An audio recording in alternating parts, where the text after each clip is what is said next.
Okay, so does anyone has any doubt from the previous class? I just did a revision just now.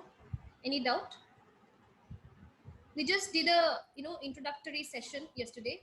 So any doubt from that? No, ma'am. Okay. Ma'am, no. Okay. Now, see, I might speak fast. Okay, if you don't understand, please interrupt. Okay, because I speak very fast at times. Okay.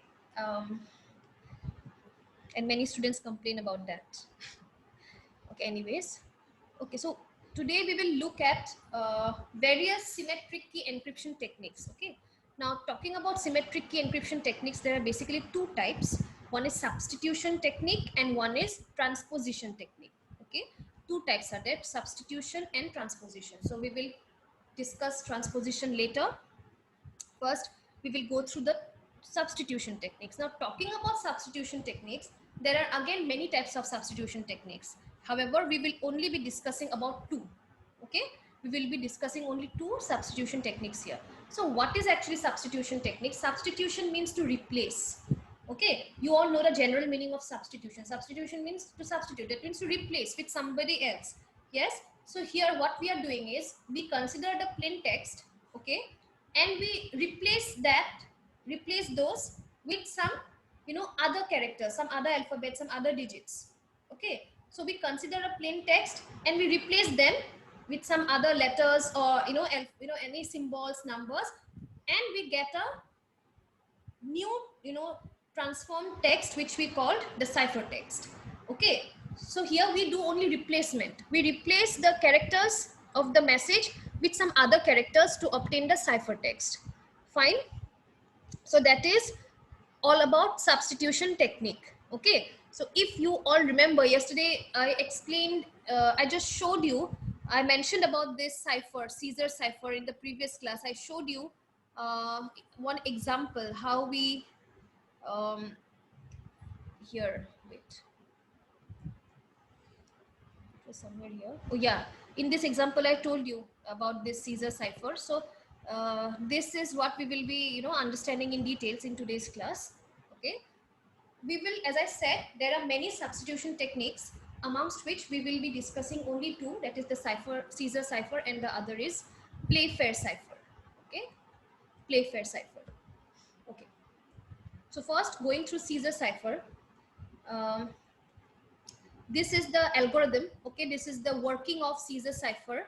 I will not I will not read it one by one.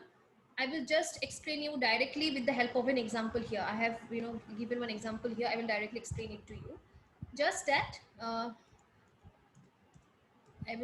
would just like to tell you that Caesar cipher is also known as shift cipher. Okay, it is also known as shift cipher because we are shifting the characters here. Okay, we are shifting characters and we are replacing characters with some new new characters. Fine, it can be digits also, it can be numbers also, it can be anything. Fine. So here this Caesar cipher actually works on the basis of two formula. Okay, one is for encryption. Okay, this is the formula for encryption and this is the formula for decryption. Fine. So when we will encrypt, when we will start with the encryption part, that is converting plain text to ciphertext, we will be using this formula. And when converting from cipher to plain text, we will be using this formula. So the formulas are same except that we add here and we subtract here. Same thing. Okay. Now we start with the encryption part. Okay. See, just understand the formula that I have written here. En is for encryption. Okay. X is the plain text that we will consider. Okay. X represents every character belonging to the plain text. Okay, every alphabet from A to Z. Okay, so here every alphabet from A to Z will be represented by X. Okay, now whichever character you want to convert to ciphertext, okay, that character will be added to N. Now what is this N? This N is nothing but the key that you will be considering. So the key will be a numeric value. Okay, here the key value will be a numeric value. It will be a number and it should lie between 1 and 26. It should lie between 1 and 26. Why? because here we are only considering alphabets, and as we know, there are how many alphabets?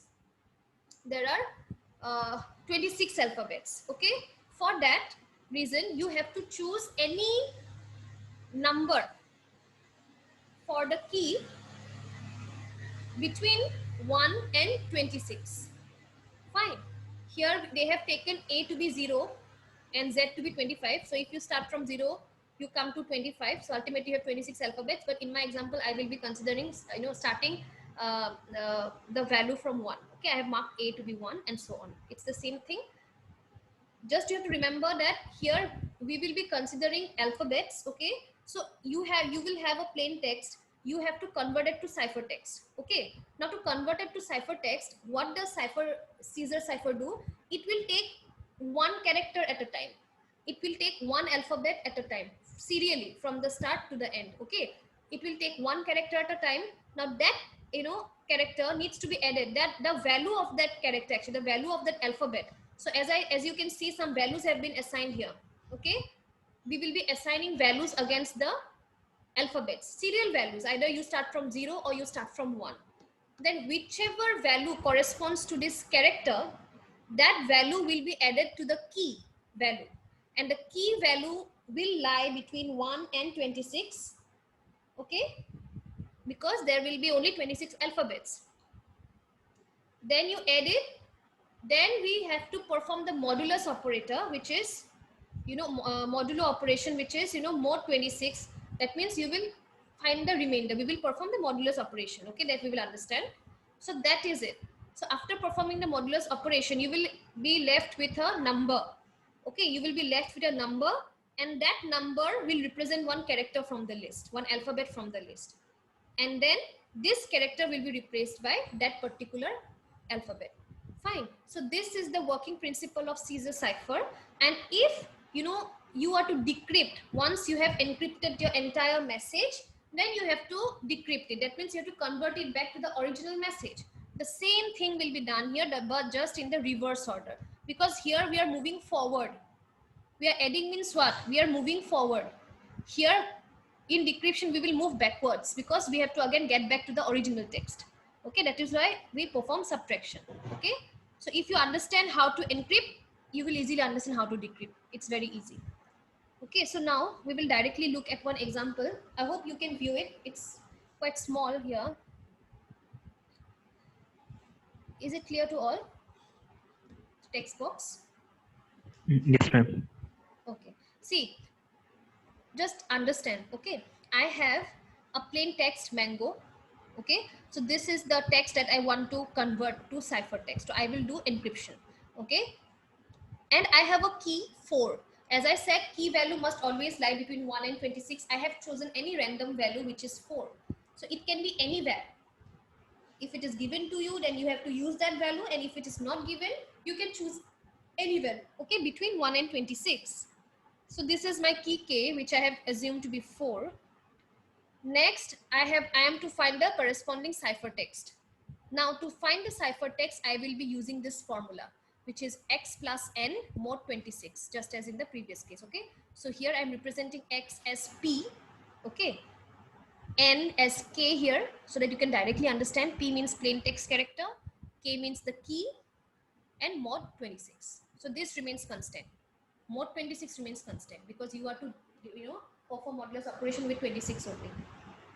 Okay, now we start one by one. So first you have to number all your alphabets from 1 to 26 or from 0 to 25. Okay, so in my case I have numbered it from 1 to 26, so it's fine. You number it serially. Fine, you will number it serially. Now we start one by one. See, first my plain text is mango. So what is my first character? M. So as you can see, I have considered M here. What is the corresponding numeric value for M? It is 13. Okay, it is 13. I'm highlighting. It is 13.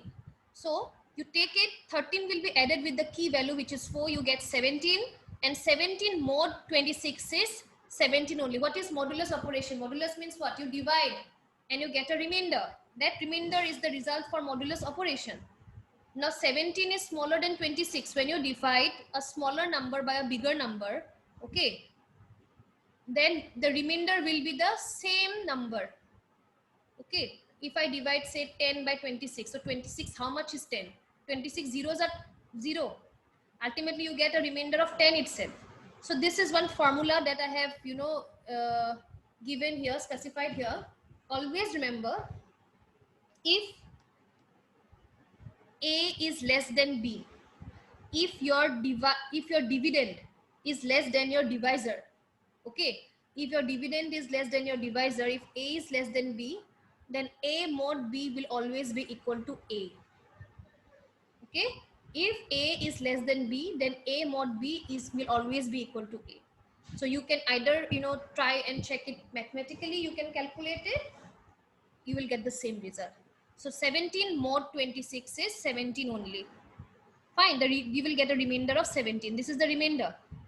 You will get a remainder of 17. So what is the equivalent alphabet for 17? This is Q. Okay, it is Q. Fine. So I have given here Q. Therefore, M has been replaced by Q now. Now I come to the second character A.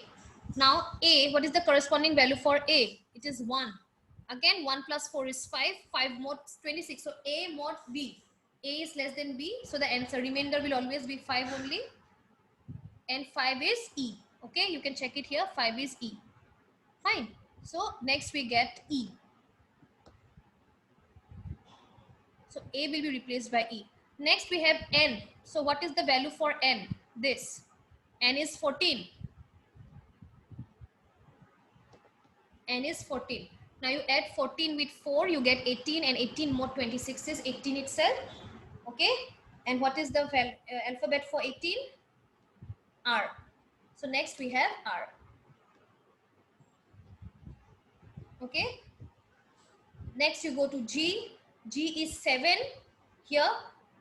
7 plus 4 is 11. Okay. 11 more 26 is, sorry. 7 plus 4 is 11. Yeah. 11 more 26 is 11. 11. And what is 11? 11 is K. Okay. 11 is K. Therefore, G will get replaced by K. And next, finally, we have the last character O from the plain text. So O is 15. Where is it? This. O is 15. 15 plus 4 is 19. 19 mod 26 is 19 itself, which is S. Okay, which is S. Therefore, at the end, what do you find? Each of these characters have been replaced by the characters we got here. And irony is I got quirks here. Anyways, I got a word. So the resultant ciphertext is quirks. Okay, mango has been replaced by quirks. Fine. So this is how Caesar cipher works. Is that fine? The basic, Yes, ma'am. yes, the basic algorithm is this, where you are to use formula to convert.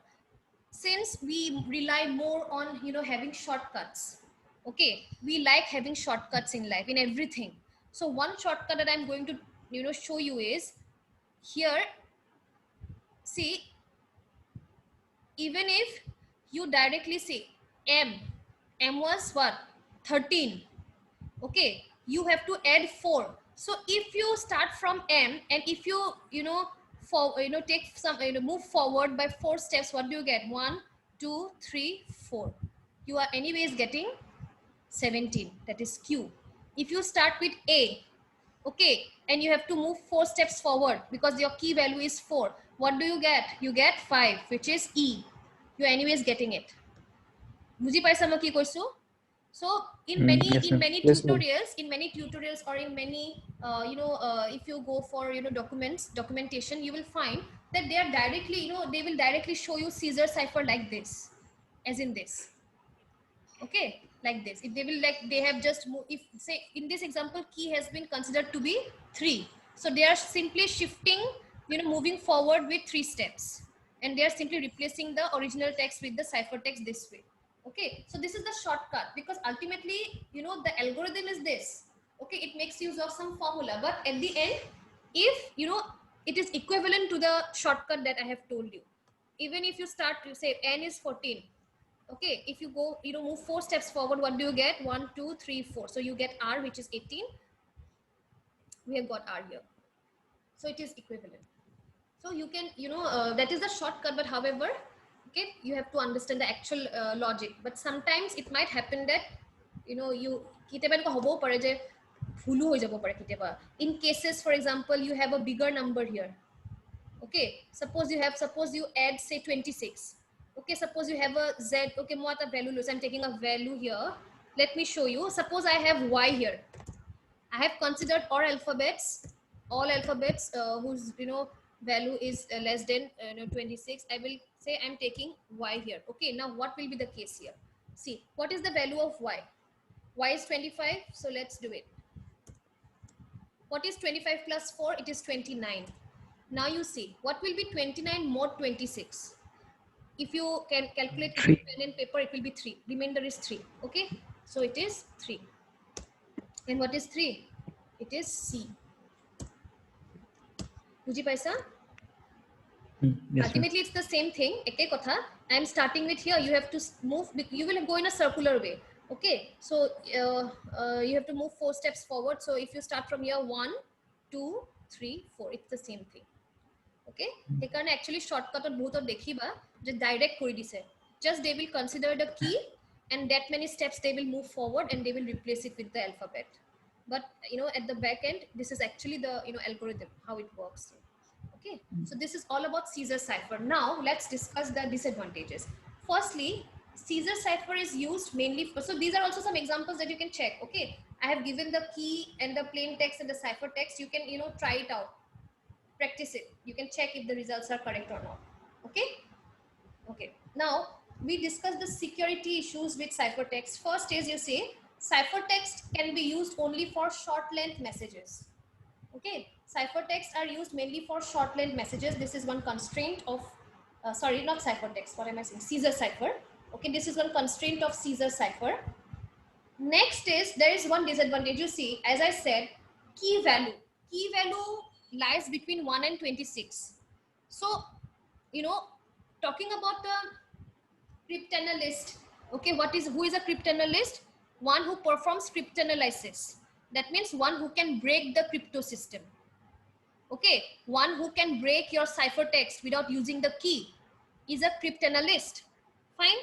So here it might happen that the because we are using only possible, we can have a possible of only 26 keys, out of which we will choose one. As we know that there are 26 alphabets, so we will choose any one number between 1 and 26. So key can be any value between 1 and 26. Now, if given to the cryptanalyst, okay, the cryptanalyst can go for 26 such possibilities. He will start from 1. If 1 does not work, then he will go with 2, then he will go with 3. So he will be using all the keys. How many times? Maximum he will have to use for how long? 26 keys will be there, possible keys. So it will be easier for him to break the ciphertext, to break the crypto system. Okay, that is why that is called the brute force attack. Okay, that is one attack. Okay, I will give you one note on the different types of attacks. Okay, I will share it with you. That is called the brute force attack. So what is brute force attack actually? The attacker will go through a possible combinations of the keys. Okay, the attacker will not know the key, so he will gather some information, and out of that information he will try to find out all the possible keys that can be used to break the crypto system. That is brute force attack. So here brute force attack can be easily done because we have very few possibilities. That is only 1 to 26. So maximum he has to try 26 times to break this system.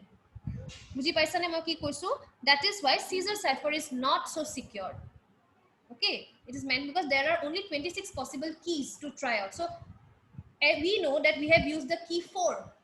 Okay, he might not know, but nevertheless he does not have many possibilities. He has very limited possibilities starting from 1 to 26. And how much time will he require to keep trying with every key? He will require very less time because possibilities are less. Okay, that is why it can be easily Caesar cipher is not so secure. Okay, it can be easily broken down using brute force attack. ठीक है? Next we talk about the Playfair cipher. So what is this Playfair cipher? So here we will construct, we will be given a key and a plain text. Okay, depending, okay, we will be, okay, I'm just showing you directly. The algorithm to likha goise. Here what we do is, we will be considering the key. Okay, the key is monarchy and the plain text is instruments. Fine, we will be considering the key here. Okay, then what we will do is, we will construct a 5 by 5 matrix. This is mandatory. You know, the matrix that you will be constructing has to be 5 by 5 matrix. Okay, so once you construct the 5 by 5 matrix, you will place the key inside serially, row after row, column after column. Okay, we will start, you know, in placing all the characters of the key that you have. In my case, I have monarchy, so I will place every character one by one in the row serially. Okay, so this is how first I will fill up my matrix, 5 by 5 matrix. After that, I will be left with all blank spaces. Now, how to fill up those blank spaces? Now I will insert all the alphabets from A to Z in the blank spaces, provided no character should be repeated, no alphabet should be repeated. So I will start with A. Okay, once you fill in the key, next you have to start filling in with the alphabets. You will start with A, but as I said, no alphabet should be repeated here. A already is there in the key, so you cannot repeat A. Next you come to B. B is not in monarchy, so start with B. Next here you come to C. Okay, now C is already in monarchy, so you cannot use C here. So therefore you have to use D. So accordingly, we have E, F, G. Next is H. H cannot be used. H already belongs here. You cannot repeat. Next you have to use I. Okay. We don't have J here. We don't have J here either. Let me tell you why. Okay, I will explain it to you why. But okay, let's skip J. Then we have K. Okay. L, M, L. Okay, this is L. Then M, N, O. I have all M, N, O here. Next is P, Q. We have, then R we already have, so we skip R. S, T, U, V, W, X. Okay, Y we already have, then Z. Now I tell you, since this is a 5 by 5 matrix, 5 by 5 means what? You can have a maximum of how many characters? 25. Okay, you can insert a maximum of 25 alphabets. So one alphabet must always be left out. Therefore, what we do is, they have, you know, designed this algorithm in this way that one box will be used either for I or for J. So here you can use the single box either for I or for J. You can either use it for a I or you can use it for a J. Fine. So two letters are combined so that ultimately we can place all the alphabets without repetition inside this entire matrix. Is it clear till here what I have done? Yes, ma'am. Rest? Yes, ma'am. Okay. ছোৱালী কিজনী মাতবোল নাথাকে যে কিয় একো যে নুকুৱাই কিয়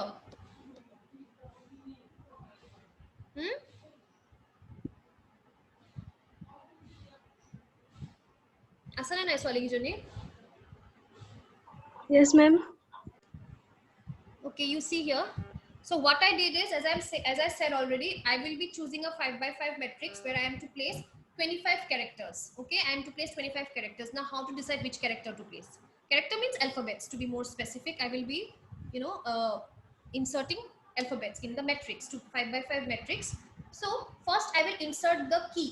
Okay, this was the key given to me. I will insert the key. Then I will have some, you know, blank spaces, blank cells.